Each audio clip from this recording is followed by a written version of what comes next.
იცოდნენ რომ საყვარლები მაცხოვრებენ, ვიდრე ვზივარ და წამწამებს ვაკეთებ. რა ვერ დაიმახსოვრეთ ჩემ მაგალითად რომ არ მოგამოჩენ. მაშინ ეს იყო ძალიან ემოციური, იმიტომ რომ ყველა დავკარგე. მამაჩემს ყოველთვის ჰქონდა საშუალება, მაგრამ არასდროს არ ქონია შვილებისთვის.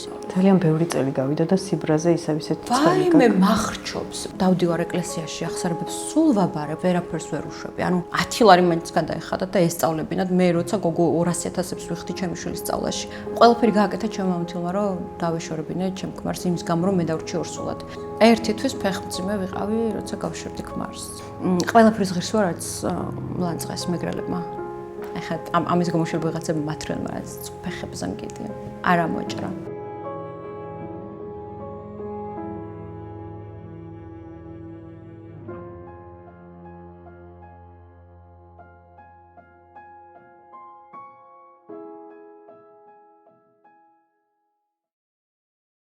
გამარჯობა. დღევანდელი ჩემი გადაცემის სტუმარი არის გოგო, რომლის სახელიც ბევრისთვის სილამაზის ინდუსტრიასთან ასოცირდება.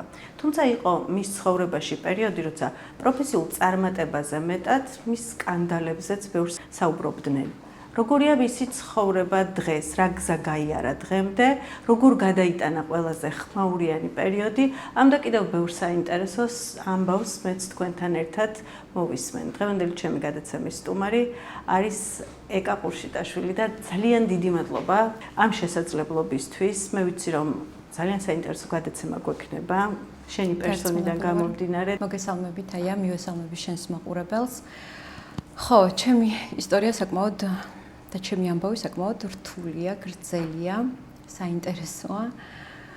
და რა ვიცი, ჩემი ნახვა იშვიათად იმიტომ ხდება, რომ თითქმის არ მოგვსურველი არავისთან კომუნიკაციის, არავისთან დაჯდომის და საუბრის, შესაბამისად ჩემთვის ვარ. ხო, და ეს რამ განაპირობა თუ გინდა მითხარი? არ ვიცი, ალბათ იმიტომ რომ რაღაცა არასაინტერესო არ მინდა რომ ვიყო და ეს ყველგან მე არ მინდა რომ ვიყო. მირჩევია რომ იშვიათად გამოვჩდე და ვიყო გულწრფელი და ვიყო რაღაცა ვიღაცისთვის საქმით იმდენად ხარ მოცული და საქმე მაგაზე აღარ მოხსაუბარი. საქმე იმდენი მაქვს რომ თითქმის 24 საათიან რეჟიმში ვმუშაობ და შესაბამისად სულ რაღაც საქმე მაქვს. ან ფიზიკურად ვმუშაობ, ან გონებრივად ვმუშაობ. შესაბამისად აი წინ და უკან ვიარო გადაცემებში და რაღაც და ესა აღარც სურვილი მაქვს და თან გავიზარდე. დიდი ვარ და ბევრად საინტერესო საქმით ვარ დაკავებული და ბევრად პროდუქტივი ხარ მოკლედ და ეგ არის ძალიან მაგარი. მაგარი ვარ ყველანაირად პროფესიულად, როგორც ქალი, როგორც მშობელი, როგორც მეგობარი, ანუ თვითკმარი, ზუსტად ეს ჩემს თავს სულ ამ სიტყვას ვეუბნები ხოლმე, რომ კი, ნამდვილად. ეხლა მე მინდა დავიწყოთ შენი ამბის მოყოლა სულ თავიდან და შენი ბავშვობიდან. დავიბადე თელავში, შემდეგ ვიზრდებოდი დონეცკში, უკრაინაში, იმიტომ რომ დედა მყავს უკრაინელი. 6 წლის ვიყავი რომ მშობლები დაშორდნენ და დავრჩი ბებიასთან. და ბებიამ გამზარდა 16 წლამდე, ну აი ესეთი რაღაცნაირი მამალი გოგო, რასაც ქვია. ბებიამ გამზარდა და ყველა კარგი თვისება რაც გამოჩნია, ან სიძლიერე ან დადებითი, თუნდაც საქმის მიმართ სიყვარული, თუნდაც შვილის მიმართ მზრუნველობა, თუნდაც სახლის საქმეში, ან თუ რამე კარგი მაქვს, ყველაფერი მისგან აქვს. რა იყო ყველაზე ესეთი ემოციური ამბავი შენთვის ბავშვობიდან თუ ყოველთვის ვიყავი ობოლი. გახსენდება. ყოველთვის ვიყავი ობოლი. მიუხედავად იმის, რომ დღემდე ჩემი მშობლები ცოცხლები არიან, დედაც, მამაც, ну რაღაცერად ბებია ჩემი სულ ობოლს მეძახდა, რომ გაშორდნენ ჩემი მშობლები, წასულები იყვნენ. ერთი გათხოვდა, მეორე დაქორწინდა და მე ვიყავი ბებოს გოგო და რაღაცა ის სულ ხო, ეს ყველაზე ცუდი ეს არის, რომ გთრგუნავდა ეს. ეხლაც მთრგუნავს, იმიტომ რომ მუდმე ვარ ადამიანი, რომელსაც მუდმივად აი დედის სუნი, მამის სუნი, ეს რაღაც აი დედა მამა სულ რომ აკლდა და მენატრებოდა რა. ეს მომყვება დღემდე, აი ყველას დედას ვეძახი, ყველას დედას ვეძახი, ყველასთან რაღაცას ეძებ. დედას, რომ აი ვინმეს დედას ვეძახდე ხშირად რა, ამას ვეძებ და მამაზე ხო საერთოდ ზედმეტი ალაპარაკი, იმიტომ რომ ძალიან მამიკოს გოგო ვიყავი და უცბად რომ რაღაცა გაქრა. აი ხო საშინელება იყო და დღემდე ვერ ვეგუები რომ მამაჩემი დაოჯახებულია და ცოლი ყავს და ვერ ვეგუები დღემდე, იმიტომ რომ რაღაცა რო წამართვეს მისი თავი, თან ახლა მშობლის ფასი მართლა არაფერი არ არის, თაია. არაფერი არ არის მშობლის ფასი საერთოდ. არანაირი მეგობარი, არანაირი ნაცნობი შეძენილი, თანდაყოლილი არ ვიცი. მშობლის ფასი არ არის, რაც არ უნდა ცუდი მშობელი ყავდეს, ჩემთვის მაგალითად ცუდი მშობელი არ არსებობს, მაგრამ ჩემ მშობლებზე ცუდი თქო ვერ ვიტყვი, ერთადერთი რასაც ვიტყვი, რომ მხოლოდ მათ დააკლდათ შვილების აი ეს ვაიბი, ენერგია შვილების, სიყვარული შვილების, ან მე რასაც ვიღებ ახლა ჩემი შვილისგან, მე ჩემი შვილისგან ახლა რასაც ვიღებ, რო ვუყურებ და აი ბრწყინავ. აი არ ვიცი რა მემართება ჩემ შვილს რო ვუყურებ, აი როს ძინავს რო შევხედავ და მე დედასი რო გავიფიქრებ, ანუ რაც შეუძლია რო შვილმა მოგცეს, ჩემო შვილმა ეს დაკარგეს, თორე მე კაი ჯანდაბას გავიზარდე და მე კაი ჯანდაბას რაღაცა როგორღაც სულ მოლოდინის რეჟიმში ვიყავით მე და ჩემი და რომ აი ან ეხლა დეპეშა მოვიდო და ასე ვთქვათ მაშინ ხო არ იყო ტელეფონები და რაღაცები ან ეხლა გამოჩნდებოდნენ ან ეხლა მაგრამ გადიოდა წლები და საერთოდ არ ჩანდნენ ჩვენი მშობლები და მე რო გავიზარდე მე მშობელი რო გავხდი მე მით უმეტეს ღმერთო ან სულ აი ჩემი შვილი რო ხელში მეჭრა სულ ფიქრობდი რომ რანაირად აი როგორ რანაირად დამტოვეს, ანუ აი მშობელმა შვილი როგორ უნდა დატოვოს და ამ ყველაფერმა გამიმძაფრა შვილის მიმართ სიყვარული, შვილის მიმართ მზრუნველობა. მარტო ჩემი შვილის მიმართ, არა სხვების შვილების. გაგაძლიერა. ხო, აი გამაძლიერა ჩემთვის ყველაზე ცუდი სიტყვა ჩემთვის. ძლიერი არ მეხსენა უბრალოდ, რომ მე ვარ ძლიერი, ანუ არ ვარ ძლიერი. რეალურად ესე ვჩანვარ სხვები ყოველთვის ცდილობენ ხოლმე გოგოები გარშემომყოფები თუნდაც ჩემი აუდიტორია სოციალურ ქსელში რომ შენ ძლიერი გოგო ხარ აი ჩემთვის ეს არის ყველაზე ცუდი რაც შეგიძლია კომპლიმენტი არ არის ვაიმე ყველაზე ცუდი საჭიროება იყო და იქიდან გამომდინარე მოგიწია ის რომ გაგეკეთებინე ისე როგორც ძლიერ სიტყვას რომ ვიგებ და იმის უკან ამ ძლიერი სიტყვის უკან რომ რა გზა არის და საიდან შეიქმნა ეს სიძლიერე რომ ახსენდება ეს ერთადერთი სიტყვა რომელიც არის ოღონდ არ მითხრა ან სიტყვა რაზე ოცნებობდი ბავშვობაში პირველი ოცნება რა გქონდა მე ყოველთვის ჩემი ერთადერთი ოცნება უკავშირდებოდა ჩემს მშობლებს ჯერ მაშინ ამ თემაზე არ ველაპარაკობ ზოგადად ემოციური ხარ ძალიან უსამოთ ემოციური ვარ ძალიან მტირალა ვარ აი ისეთი მტირალა ვარ რომ რაზე გიჩუყდება გული ძირითადად ყველაფერზე აი ყველაფერზე შემიძლია რომ ვიტირა მე არ მინდა რომ გულით ვიმართებოდე მე მინდა რომ აი გონებით იქნებ გონებას რომ ჩავთავ არ გამომდის სულ ყველას და ყველაფერს გულით ვუდგები საქმეს გულით ვუდგები აი ყველაფერს ყველა ადამიანში ეძებ დადებით ყველაში ანუ მე მგონი რომ ჩემი მაყურებელი ხარ შენ სულ სხვანაირს დაგინახავს იცი და მე როდესაც შენ პირველად შეგხვდი ჩემთვისაც არ დაგიმალავდა პირდაპირ ვიტყვი რომ ჩემთვისაც აღმოჩენა იყო იმიტომ რომ რაღაცა საერთოდ სხვა საზოგადოებისთვის მასისთვის სხვანაირი ტიპი იყავი და რეალურად საერთოდ სხვანაირი ადამიანი ხარ. თაია ნახე, მე არასდროს არ მიცდია, არასდროს არ ვცდილობ, რომ აი ვიღაცას თავი რაღაცა ხელოვნურად არ შემიძლია, ესეთი ვარ, არ შემიძლია ხელოვნურად ვერც სიტყვებს ვერ შევარჩევ, ეს შეიძლება ძალიან ცუდიც არის, რომ აი რაღაც საჯაროდ რო გამოდიხარ. მაგ პერიოდზე მინდა რომ გკითხო, რა იყო ეს შენთვის და უფრო გაბრაზდი რაღაცეებზე მაგ პერიოდში დაგრჩა რამე ისეთი სათქმელი რაც მაშინ რომელ პერიოდში აი როდესაც აი სკანდალის საყოველთაო ცნობილი პატრულის თემაზე ეხლანდელი გადმოსახედიდან ნუ მაშინ ვაიმე 15 წელი გავიდა და დღემდე ყველას ახსოვს ეს დღემდე ყველას ყველგან ახსოვს ანუ საქართველოში კი არა საზღვარგარეთაც რომ მივდივარ და იქაც რომ ვიმხედავს აი დღემდე ასოცირებული ვარ იმ სკანდალურ გოგოსთან არა უშავს, ანუ შეიძლება ვიღაც გახდეს სკანდალური ბარიგობით. შეიძლება კაცის მკვლელობით, შეიძლება რაღაცით გახდეს სკანდალური და ცნობილი.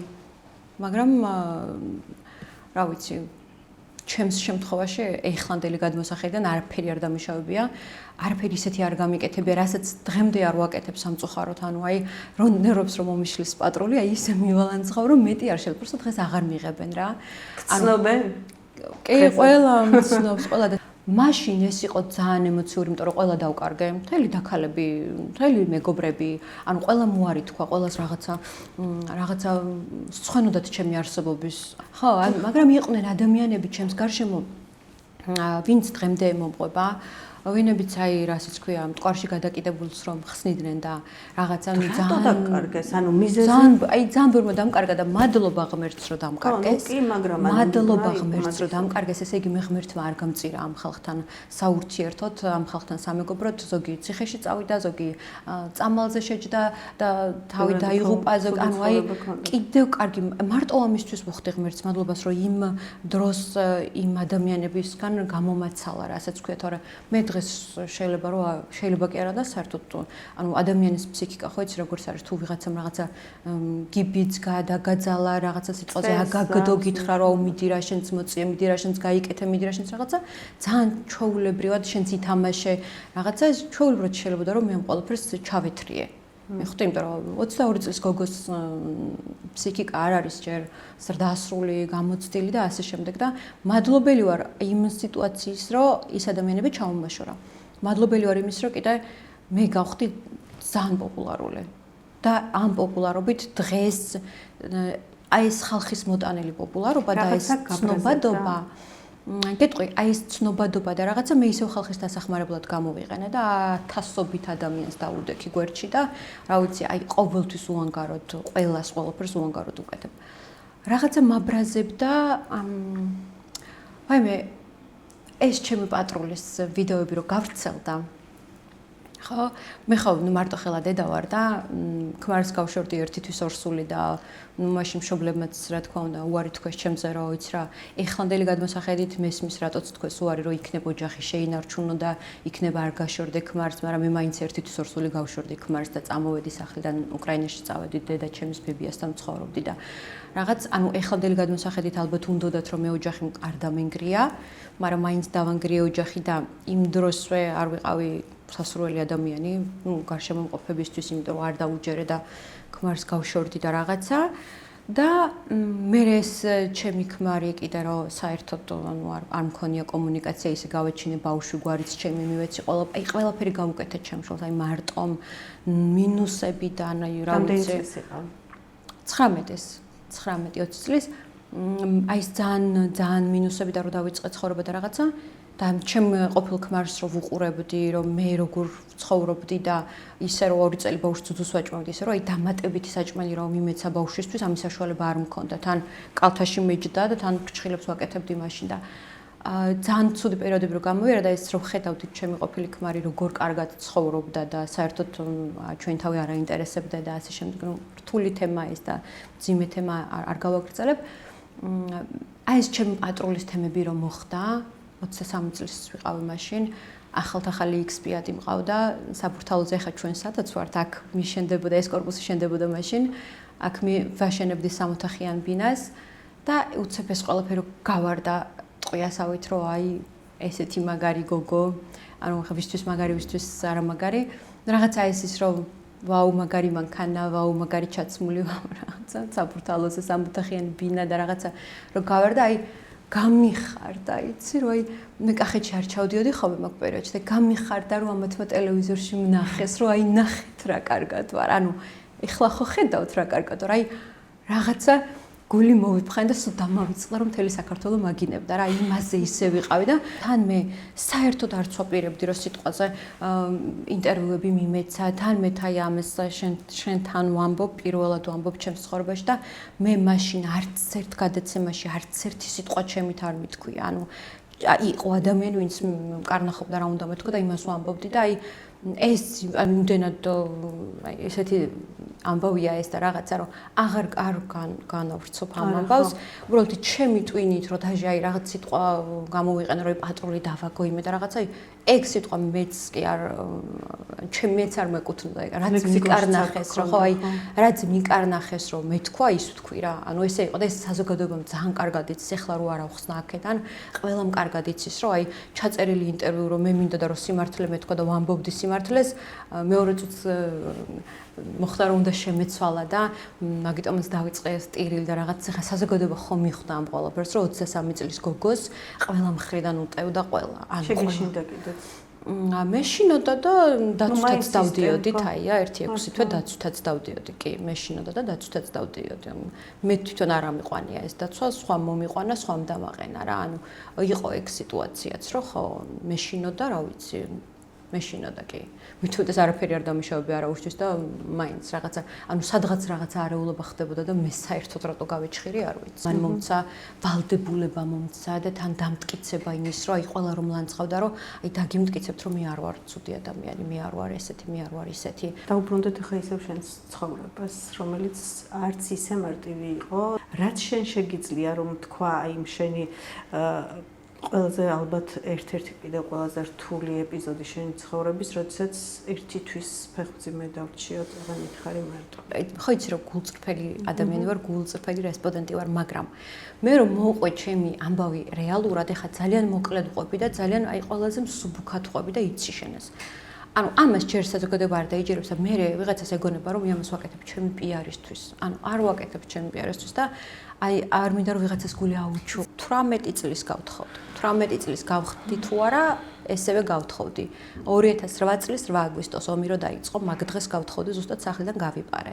ოღონდ ერთადერთი მიზეზი რატოც გავიპარე ეს იყო ის, რომ გაბრაზებული ვიყავი რომ ჩემი და გათხოვდა და აღარ მყავდა.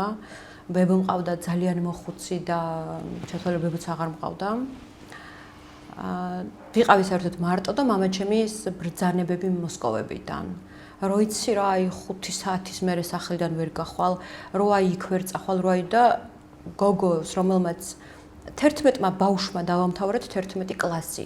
ისე რომ მამაჩემს არ უზრუნია არასდროს და მამაჩემს 1-12 ფურცლიანი რვეული არ უყიდია და არ მოუტანი, არ მოუგდია, რომ იქნება სწავლა გინდა შვილო და დღემდე აი ცეცხლად ვადენ ყველაფერს ჩემს მშობლებს მარტო იმისთვის რომ მე არ მომცეს განათლება. მე არ მასწავლეს ინგლისური, ჩემი შვილი 5 ენაზე საუბრობს დღესდღეობით, აი კორეულიდან დაწყებული, ფრანგული, ინგლისური, რუსული, რა ვიცი, ჩემი შვილი ყველა ენას ფლობს და ყველაფერს სწავლობს ჩემი შვილი, იმიტომ რომ ყველაფერს ვაძლევ ამისთვის. ჩემმა მშობლებმა 12 ფურცლიანი როული არ მომცეს, ელემენტარული, მიხვდი? ანუ აი და მაინც ეს ბრძანებების გაცემები, რომ იქ არ წახვალ, აქ არ წამოხვალ, იმას არ ბანკეტზე არ გამიშვეს, ჩემს სახლთან იყო ბანკეტი და ბანკეტზე არ გამიშვეს. ანუ სამდღიანი ბანკეტი ჰქონდათ ჩემს კლასელებს და სამდღიანი ჟივილხივილი და მე სახლში ვიჯექი. იმიტომ არა რომ საშუალება არ ქონდა. მამაჩემს ყოველთვის ყველაფრის საშუალება ქონდა. მამაჩემს ყოველთვის ქონდა საშუალება. დღემდე აქ და ყოველთვის ქონდა, მაგრამ არასდროს არ ქონია შვილებისთვის. არასდროს არ ემეტებოდა შვილების განათლებისთვის ფული და დღემდე მაგას ვაყვედრე.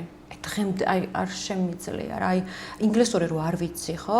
ნუ ეხა უკვე სწავლობ და ვიცი ასე თუ ისე, მაგრამ სტატუსებს ჩემ Facebook-ზე შეხვდები ყოველ კვირა, რომ აი ინგლისურზე რაღაცას ვწერ, რომ აი მე ინგლისური არ ვიცი, ამაზე ხაზს უსვავ ყოველთვის. იმიტომ კი არა, რომ აი საზოგადოებას დავანახე, რომ ნახეთ რა დებილი ვარ, მე ინგლისური არ ვიცი, არა. აი ჩემს მშობლებს ვანახებ, რომ აი რატო არ გაიმეტეთ თვეში 10 ლარი, როცა რომ გვერდზე მეზობელი 10 ლარა დამზადებ და ბავშვებს და ყველა ჩუმაკლესმა ინგლისური იცის, ვერავინ ვერცერთმა ვერ გამოიყენა ეს ინგლისური. და მე როცა ყველაზე მეტად მჭირდებოდა და მქონდა ამის პოტენციალი და რაღაცა, მე არ მასწავლეს. ძალიან ბევრი წელი გავიდა და სიბრაზე ისევ ისე ვაი, მე მახრჩობს. მე ანუ აღმსარებელი ვარ, დავდივარ ეკლესიაში, აღსარებებს სულ ვაბარებ, ყოველ 40 დღეში ერთხელ ვეზიარებ, მაგრამ აი ამ არ ვიცი, ბოღმა ქვია ამას თუ რა ქვია ამას ვერაფერს ვერ უშვები. ანუ ინტელების გრძნობა აუ აი გიჭირს. აი ყველაფერს ვაპატიებ, მაგათ იმას ვერ პატიებ, რომ მე ჩემს განათლებაზე ფული დაზოგეს რა. ანუ ვერა, მით უმეტეს რომ დედაჩემსაც, მამაჩემსაც ამის საშუალება ჰქონდათ, ფინანსური შესაძლებლობა ჩემ ოჯახს ყოველთვის ჰქონდათ, რომ ჩემთვის 10 ლარი მაინც გადაეხადათ და ესწავლებინათ. მე როცა გოგო 200.000-ს ვიხდი ჩემი შვილის სწავლაში. ანუ ამას ვერ ვაპატიებ. აი რა უნდა გამიკეთოს ახლა სიტყვაზე მამაჩემმა რომ მე გული მომიბრუნდეს. ანუ აი რა უნდა გამიკეთოს არ ვიცი. კი, მიყვარს პატივს, მშობლის ფასი არაფერია, მაგრამ აი ეს რომ დამაკლეს ის ეხლა რომ მჭირდება და ეხლა რომ შემიძლია ფრთები გავშალო და რაღაცების გამო ვერ ვშლი ფრთებს, აი კაი.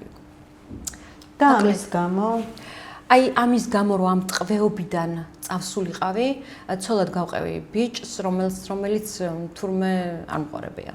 ანუ 18 წლის ბავშვს რანაირად უნდა გიყვარდეს, ვინმე არ ვიცი, მე მაშინ იქ სიყვარული მეგონა, მაგრამ ნუ აი რაღაცა სიყვარულთან ძალიან შორს იყო, უბრალოდ თავის დაღწევის საშუალება იყო, რომ აი თავი დამეღწია, სახლიდან წავსულიყავი და შემექმნა ოჯახი, რომ იქ აღარ ყოფილიყავი, იქ აღარ მეცხოვრა. მაგრამ არ აღმოჩნდა საკმარისი რა ეს სიყვარული ეს რაღაცები და მოკლედ ძალიან მალე დაინგრა ეს ოჯახი 11 და პატარა გოგო რჩები ფეხმძიმებთან სულ რაღაც ერთითვის. ერთითვის ფეხმძიმე ვიყავი, როცა გავშორდი ქმარს. გაშორება იყო, აი უცებ ერთ დღეში მოხდა ყველაფერი, ანუ აი ერთ დღეში მოხდა ყველაფერი. მე აი ჩემი ქმრის ცოლი კი ვიყავი, მაგრამ მართავდა მამამთილი. ანუ მამამთილი მართავდა, მამამთილის ბრძანებებს ვასრულებდით, ანუ თხოვნებს არათაია, ბრძანებებს. და სულ მადლიერი ვარ იმის, რომ ჩემ ქმართან დამაშორა, იმდენად მადლიერი ვარ ამ ადამიანის, რომ მართლა მაშინ ძალიან მტკივნეული იყო, მაშინ ძალიან გაბრაზებული ვიყავი გოჩაზე და ძალიან ისე და ეხლა გინდოდა რომ რეალურად მამის ამ რაღაცთან დაგეღწია თავი და კიდე უფრო სულად უცხო ადამიანის უფრო ცუდში, მაგრამ აი ჩემს ყოფილ მამამთილთან მამას ვეძახდი ჯერ ეს ერთი და ისე მიყვარდა რომ აი გიждდებოდი ამ ადამიანზე და მე ნუ ქმარს რო დამაშორა, რა თქმა უნდა, გადამიყვარდა. ყველაფერი გააკეთა ჩემ მამამთილმა, რომ დავეშორებინე ჩემ ქმარს იმის გამო, რომ მე დავრჩი ორსულად. და მე ვუბნეოდნენ, რომ ან გაიკეთე აბორტი, რომ ბავშვი არ დაიბადება ჯამრთელი, ან ერთი, ან მეორე, ან ოჯახი აირჩი, ან ბავშვი აირჩი. რა და მე კიდე ისე მეშინოდა ეს პირველი აბორტი, რომ გამიკეთეს და თან თელავში მოხდა ეს ყველაფერი უკრაინიდან რო ჩამოვედით, მაშინ იყო, ნუ რა ვიცი. აი 11 თვეში მოვასწარე ყველაფერი. და იყო საფრთხე რომ ბავშვი არ ყოფილიყო ჯამში და ამაზე იყო თანახმად 18 ორგანიზმში იყო სეპსისი მქონდა პირველი ორსულობა რომ მომშორდა სისხლში სეპსისი მქონდა თუ რაღაცა მქონდა მოკლედ და ძილის გადამარჩინეს მაშინ და მეორე იმაზე იყო ესეთი რისკი რომ ან შეიძლება მე ვერ გადამეტანა ან ბავშვი გაჩენილიყო რაღაცა ავადმყოფია რაღაც და ამ რისკზე წახვდები ხო და მე ისე გავაჩინეთ ის იყო რომ 31 დეკემბერს გავიკეთე პირველი ეხოსკოპია 9 თვის ორსულმა და 18 იანვარს გავაჩინე პირველი ეხოსკოპია გავიკეთე 31 დეკემბერს გაგუას კლინიკაში და ირაკლი ჯოლოხავა იყო იქ ვინც გამიკეთა ეხოსკოპია და არასდროს მის სახე არ დამოვიწყდება რომ შეხედა მუცელზე რომ დამატეს და შეხედა ეკრანზე აი გაგუას კლინიკაშიო ჯერ არ დაბადებულა ესეთი ლამაზი და ესეთი გრძელფეხება გოგოა და არც ვიცოდი რომ გოგოს ვაჩენდი მაგრამ აი ეს ინტუიცია მქონდა რომ რაღაცა გოგოშვილი უკრაინაში ვიყავ და უკრაინაში როგორ ვერ გავიკეთებდი უპატრონოდ ვიყავი ასე თუ ისე და ამიტომ აქ ჩამოვედი და ჩემ ბიძაშვილებთან ვიყავი ავთოსთან და ნათკასთან ბიძაჩემები მიuliდნენ და რა ვიცი ბიცოლა ჩემი შობიარობაზე თავზე მედგა და პატარა ასაკში მარტო ხელა დედობა არ არის ადვილი. დაახლოებით ხომ შენი ემოციით ხვდები რომ საკმაოდ ძიმე რაღაცა შევეხეთ და მე არ მიყვარს ანუ მაინ ვინგრევი ამაზე რომ ეხა რაც აქვს ზივარში პირველი ადამიანი ხარ ვისთანაც ამდენს ვლაპარაკობ ეს ვლაპარაკობ და ვინგრევი აი ვინგრევი ის რომ მახსენდება ყველაფერი ღმერთო რები მახსენდება აი 9 თვის ორსული რო ჩამოვედი უკრაინიდან და კახეთში წავედი ჩემმა და მაინიშა რო გინდა თუ არა ჩამოდი რაღაცა ორის ქელიხი გვაქვს და რაღაც და ჩავედი და პაპაჩემ რო გაიგო ცხონებული პაპაჩემი რო გაიგო რომ იქ ვიყავი და მწვადი უნდა მეჭამა მაგიდასთან არ მოვიდესო მაგრამ ჩემ ნაშრომს არ ვაჭმავ ვიშვილსაც აჩენსო იმანაჭამოსო ეს მწვადიო და რაღაც აი ესეთი რაღაცები რომ აქ მოსმენილი გადატანილი და ჩავედი კახეთში და ერთ დღეში სახლიდან გამომიშვა 9 თვის ორსული ის რომ საჭმელი არ მაჭამა და ნუ აი ესეთი რაღაცები გამოვიარე რომ რა ვიცი აი მე წლები რა თქმა უნდა ჩემს შვილს არ ვანახებდი და არ ვანახებდი არ საინტერესებდა არა უშ ჩემი შვილი ხაც ის სიყვარულს არ ინტერესებდა საერთოდ და წლების მერე სხვანაირად რო ფეხზე დავდექი და საჭირო რომ გავხდი ყველასთვის, შინაურისთვის, გარეულისთვის, ნაცნობისთვის, უცნობისთვის. მე რო უკვე რა თქმა უნდა ყველასთვის კარგი გოგო გავხდი და მე რო უკვე რა ვიცი, მაგრამ ყველაფერი გავაკეთე იმისთვის რომ კარგი გოგო ყოფილიყავი ბრჭყალებში ბაცთვის. და იმ პერიოდს როგორ გაუმკლავდი? როგორ წმენა არ დაკარგე? მე როგორ мотиваციას რა გაძლევდა? შვია ბავშვი რო გიჭირავს ხელში, ჯერ ბავშვი რო დავიჭირე ხელში, საერთოდაც მე მთელი ცხოვრება თოჯინებით თამაშობდი, გათხოვებამდე თოჯინებით და გათხოვების მერე თოჯინებით თამაშობდი და ანუ ეს ბავშვი რო დავიჭირე, ჯერ ვერ აღუქვავდი, რომ მე დედა ვიყავი 19 წლის და ეს თურმე ეს ყოფილა დედობა და მე რაღაცა აბაზანის შესვლა რომ მინდოდა რომ ვერ ვანაობდი, მახსენდებოდა ხოლმე რომ მეუბნოდნენ აბორტი გაიკეთე. შემყავდა ბავშვი აბაზანაში, იქ დავისვავდი რომ არ გადმოვარდნილიყო, მე აბორტი არ გავიკეთე, ბავშვი გავაჩინე, პასუხისმგებლობა ავიღე და ეხლა ამ ბავშვს უნდა ვუყურო და ანუ ყველგან ჩემ შულთან ერთად ვიყავი, დღე და ღამე ჩემ შულთან ერთად ვიყავი. ქარვასლაში ვმუშაობდი გარკვეული პერიოდი და ქარვასლის ყველა კონსულტანტ მაღაზიების ახალი გახსნილი იყო თან ქარვასლა. ყველა კონსულტანტი, ყველა ცისიკოს გაზრდაში იღებდა მონაწილეობას. მთელი ქარვასლა და ცისიკუნა. ყველა სათითაოდ მოდიოდა და ხან რომელი მიჭერდა ბავშვს, ხან რომელი მიჭერდა ბავშვს. აი, ყველას ისეთი მადლიერი ვარო, არ ვიცი. აი ეს პასუხისმგებლობა რო ავიღე, ხო, მე ანუ ეხლა არ უნდა მოკვდე. ჩემ თავს ვეუბნებდი. ეხლა არ უნდა მოკვდე, ეხლა არ უნდა დანებდე, არ უნდა, ანუ ღირსეული უნდა იყო, ძლიერი უნდა იყო, არ უნდა გაბომჟდე, არ უნდა იმათხოვრო, შეგიძლია რომ იმუშაო. საერთოდაც უცხო ადამიანებს მიგზავნი და ღმერთი. არანაირი ნათესავი, არანაირი მეგობარი, არანაირი კლასელი, არანაირი არავინ. არავინ, აი ხა კლასელებზე გამახსენდა ერთადერთი ეგენი მყავდნენ მეგობრები, მეტი ვისთან მეგობრებდი მე. დაუმთავრე სკოლა გავთხოვდი და ეს ჩემი კლასელებიც რო აი განათხოვარი რო ვიყავი და ძალიან ისე რომ მიყურებდნენ, მოგიკითხავთ ახლა ყველას. აი ხა სად მე და სად ისინი ხო ხვდები რა. აი ხა ამის გამოშვება ვიღაცები მათრენმა ფეხებზე მგიდიან. არა მოჭრა. ეხა ყველაზე მეტად ამაყირითი ხარ. აი მე ჩემი შვილით. ზუსტად ვიცოდი რომ მაგას მეთქოდი. აი ცისიკუნათი ვარ ისეთია და ამაყი ვარ რატო? საკუთარი თავით უნდა იყო პირველ რიგში. საკუთარი თავით რა თქმა უნდა ამაყი ვარ ისეთი რო არა მე აი ჩემი შვილიც ვერ იქნებოდა ისეთი როგორიც არის და ვერ იქნებოდა ის ბაგაჟი განათლების რაც აქვს უთიც მე ვამაყობ. საკუთარი თავი, საკუთარი ხერხემალით თაია. საკუთარი ხერხემალით რომელიც საერთოდ აღარ მივარგა და არ მემორჩილება არსად არანაირად რა. საკუთარი ჯანმრთელობის ხარჯზე გავუკეთე ჩემ შვილს ყველაფერი. მაგრამ მაინც ამაყი ვარ, იმიტომ რომ ეს ყველაფერი დააფასა, ეს ყველაფერი დაინახა, ამ ყველაფერს როგორ აფასებს, იცი რა, ხო გეუბნები, ოღონდ ისწავლოს და არ აინტერესებს, სად დავასვენებ, რას შეჭამს, ანუ არ აინტერესებს. თავარი ჩვენი მიმართულება იქ არის, რომ აი გადავიხადოთ ვისწავლოთ. დედაშვილი ხართ თუ მეგობრები? დაქალები. ანუ ისეთი დაქალები ვართ, რომ რომელი უფროსია, რომელი უმცროსია ვერ ხვდებით. ცისიკუნასთვის მე დედოფალი ვარ. ცისიკუნა თვალებს ამოგთხრის და დედაზე რომ რამე ერთი სიტყვა ცუდი გაიგოს. ანუ ცისისთვის ვარ ქალღმერთი. ცისისთვის არ ვიცი, ყველაფერი ვარ, ანუ იმდენად ამაყობს ჩემით, რომ ცისიკუნა მე მხედავს რას ვაკეთებ. მე ხვდები, ვიღაცამ შეიძლება რაღაცა და გიფასებს ამას ყველაფერს, რა თქმა უნდა, იმით ცეთქვა. ვიღაცამ შეიძლება ჩემზე რაღაცა თქვას, რომ აი, რაღაცა საყვარლებით ცხოვრობს, როგორი იმიჯიც მაქვს რა. დღემდეა ეს? სულ არის და მეც მეტი რა მინდა. იცოდნენ რომ საყვარლები მაცხოვრებენ, ვიდრე ვზივარ და წამწამებს ვაკეთებ. იცოდნენ, ვაიმე, იცოდნენ. ხო იცით, ხო, Facebook-ზე სულ სტატუსები. ჩემი მეგობარი ხარ Facebook-ზე და გეკნება შემჩნევ რომ სულ წერო, სულ ხან 5 საყვარელი მყავს. იმიტომ რომ ამ ხალხს რაც არ უნდა აუხსნა რომ არ მყავს არავინ, აკერ მარტო ვარ და ეხლა არ მცალია კაცებისთვის. 5 საყვარელი მყავს. აი ოღონდ თქვენ დაწყნარდით და ოღონდ თქვენ თავი დამანებთ და ერთი კი არა, ერთი რას მეყოფა 5 მყავს. უფლის ნება, უფალს როგორც უნდა ისე იქნება. თუმცა როგორც ასეთი რომ აი რაღაცა ბოიფრენდი მყავდეს არა. ნუ ალბათ თუ შევქმნი ოჯახს შევქმნი. მითხარი შენი კარიერის პირველი ნაბიჯები საიდან როგორ დაიწყე? ეს იდეა და აზრი როგორ მოგივიდა და სად ვართ დღეს? დავიწყე ყველაფერი ისე რომ მე თვითონ ვიყავი წამწამების მომხმარებელი, ოღონდ ვიყავი უკრაინიდან. მე ცოტა რომ წამოზარდე ცისიკუნა, ისაც პატარა იყო, მოვიდიოდი უკრაინაში ხშირად, დავდიოდი. მე თვითონ ვიყავი წამწამების მომხმარებელი და აი ვერასდროს ვერ ვიღებდი იმას, რაც მე მინდოდა, რაც მე მჭირდებოდა. მე იქიდან გამომდინარე რომ მე ფრჩხილებს ვაკეთებდი და ერთ-ერთი პირველი ვიყავი საქართველოში, ხო?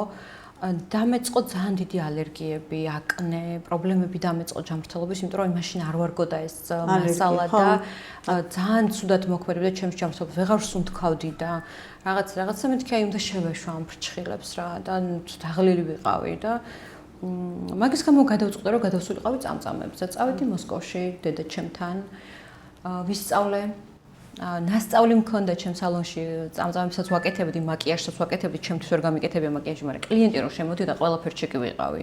2018 წელს გავიარე ინგლისში ტრენინგები, ოღონდ ონლაინ ტრენინგები გავიარე ინგლისში. 2019 წელსაც გავიარე ლონდონში დავუკავშირდი ერთ-ერთ წამყვან კომპანიას. მათი ტრენინგები გავიარე, ეგეც ონლაინ ტრენინგები გავიარე 85 წუთენ, ბევრი არაფერი რაღაცა 2018-2019 წელს უკვე ჩემი საკუთარი ბრენდი შევქმენი, ლეშტოლს აკადემია, აი ჰაი კლასის ყველაზე მაგარი რაც შეიძლება რომ ამ სფეროში იყოს და ნუ ამიერკავკასიაში ვარ წამყვანი, ვამარაგებ 19 ქვეყანაზე მეტს პროდუქციით. შეიძლება ითქვას, რომ საჭირო დროს საჭირო ადგილას აღმოუჩნდი, რომ ვიყავი საქართველოში პირველი. რომ პირველმა გავხსენი ეს აკადემია, რომ პირველმა დავიწყე სწავლება, ანუ 2019 წელს უკვე ჯგუფურ ტრენინგებს ვატარებდი. ეს არ იყო რაღაცა, პირველმა დავიწყე და პირველმა დავიწყე იმის გაკეთება, რომ ყველას, ვისაც ვასწავლედი, მე ვუკეთებდი რეკლამას. ახალხი ამაზე შოქში იყო, რომ ანუ შენ კონკურენტებს ზრდიო და ჩემი კონკურენტი არ არსებობს თაია. დღემდე აი 5000-ზე მეტი მოსწავლე მყავს და ჩემი კონკურენტი უბრალოდ არ არსებობს, იმიტომ რომ საერთოდ არავის არ უეჯიბრებია. მე ჩემი თავი აქამდე ისე მოვიყვანე, რომ 1 ლარი დახარჯული არ მაქვს რეკლამაში. 1 ლარი. მე არ მყოლია ბარტერით მოყვანილი ცნობადი სახეები, რომლებიც ჩემს პიარზე იზრუნებდნენ. არასდროს არ მყოლია და არ მჭირდება არავინ, ეხა მით უმეტეს არ მჭირდება. ყოველთვის ვიცოდი, რომ ჩემი გაკეთებული წამწამები, თუ წარბის ლამინირება, თუ რასაც ვაკეთებ, არის ჩემი რეკლამა. და მე უნდა გავაკეთო იმდენად მაგრად, რომ ფულიც გადამიხადონ და თან წავიდნენ ჩემი კლიენტები და უფასოდ მიკეთონ რეკლამა ყველგან.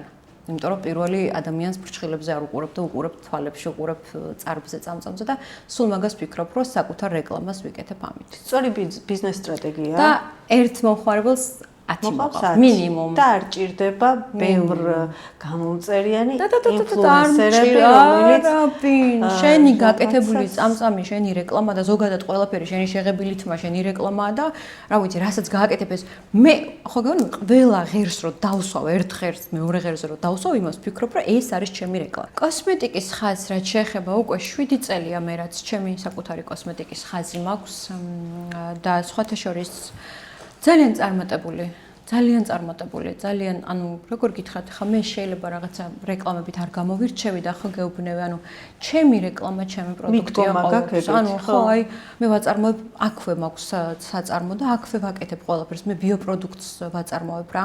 მე ვაკეთებ თაფსუბთა თაფლის ანთელზე ვამზადებთ ჩვენ კრემებს და 100%-ით ბიო და ჯანსაღი ისეთ სამკურნალო და რა ვიცი, ისეთ კრემებს ვაკეთებთ, რომ არავის კონკურენტი არ ვარ. საერთოდ ვერც ვერავინ ვერ გამიწევს კონკურენციას, იმიტომ რომ არ არსებობს თაია უბრალოდ სახის კრემი, რომელსაც წაისვავ და ბოტოქსი აღარ დაგჭირდება და ნაოჭებს გაგიქრებს. ჩემი პროდუქცია ეგ არის, ნაოჭები საწინააღმდეგო დღის და ღამის მკვლევია.